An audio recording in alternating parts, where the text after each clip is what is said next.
y'all, I'm Laura Richardson with Relevate. We're Real Estate Elevated, and I'm bringing you another episode of I'm Moving to North Carolina, Now What? So today's episode is talking specifically to those of you who are non-North Carolinians, because y'all, when you buy real estate here in North Carolina, you are not prepared for the Wild West that exists here.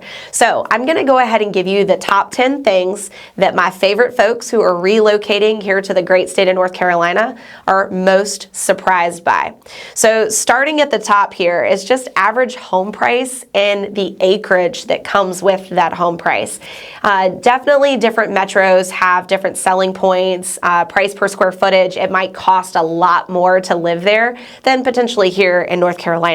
However, one of the things that doesn't seem to translate very well is this is still a very protected, very insulated, and very competitive market. So oftentimes North Carolina can get kind of stereotyped as being very rural, that we have acre or larger lots everywhere, including an ITB, which is inside the Beltline for those of you who don't live here. So we're talking about more urban parts of North Carolina, and yet folks expect these large lot sizes. Those are actually a lot harder to come by, especially at a lower price point. So it's really important that we marry up our budget, our expectations, and understanding of the market here in North Carolina. The second one, and this is a doozy, is what conveys. So appliances are a big thing here. Appliances can actually vary dramatically from state to state. So those of you who are coming here from California, y'all are my favorites because our contract is literally the antithesis of y'all's. It is so opposite, and especially if you're listing in California and then buying in North Carolina, it can really make your head spin. So when it comes to appliances, in some contracts in other states, you actually have to check the box of what you're planning to leave. And in some states, it can get down to very specific items, like, for example, light fixtures might be something that you have to say, yes, is coming with the property. However, here in our contract, there's a nice little paragraph that bullet points out and just lists all the things that convey, meaning they come with the property, it's part of the contract, there's an expectation. That list does get updated every year, y'all. Ring doorbells, for example, just got added a few years ago because as we're getting into more smart technology, the expectation that those things are gonna run with the property has gotten higher and higher. Garage gyms were a big thing that came out of COVID. Something to keep in mind is if it's nailed, glued, screwed, bolted, or buried in the ground, it's going to stay with the property. So I would highly recommend for those of you who are working out in that gym space, remove anything from the walls or the floors that you're not planning on leaving behind. But going back to the appliances, a couple big ones that are ones that do not convey that I think tend to throw people the most is a refrigerator and a washer and dryer. So, like anything, you can write expectations into the contract on what you hope to convey, but just remember everything you put in there is part of your terms and how you're going to appeal to your seller. So the third thing is radon testing. So guys, radon testing is something we have to do because in North Carolina, radon is a colorless, odorless gas that is heavier than air and it sits in the lowest dwelling point of the property. So you want to test for it. If it's present, it's important that you mitigate, get that taken care of because it is actually the #1 cause of lung cancer in non-smoking adults. So let's just make sure that radon testing is not a surprise because we're doing it and then taking care of it on the back end. Another big one, and this one's a doozy because it only exists in 4 states, is due diligence. So due diligence is 3 things here. It's a window of time, it's a process, and it's a deposit. So the deposit in particular is something that really throws off a lot of our buyers. It's the idea that you're giving the sellers large amounts of cash, sometimes thousands of dollars, that they then get to hold in their bank account until closing day. Now, as long as you close on the home, that's going to come right back to you as a credit at closing. However, if you choose to walk away, which here in our great state, you have the right to do for any or no reason at all. If you do walk away, you are going to lose that deposit. So it's really important that you understand once the contract is signed, that money is on the table and it will not be yours any longer if you walk away. The other thing is the art of due diligence, so the act of negotiating. North Carolina is an as-is purchase state, so let's talk about that in addition.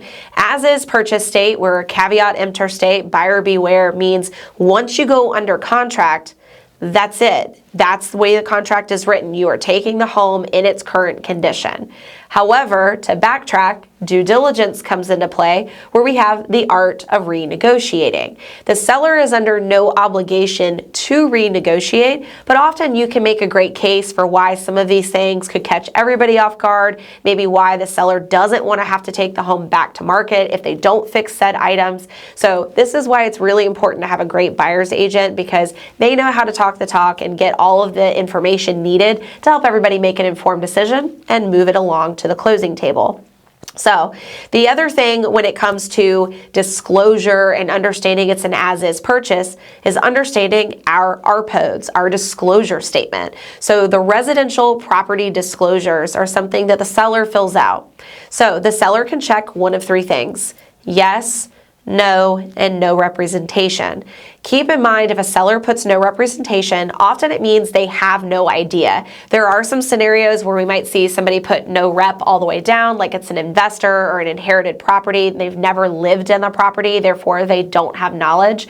So again, going back to your agency, make sure your buyer agent is pulling as much data, as much info as possible and giving that to you in advance, especially for those homes that are no rep and you just really don't have a whole lot of information.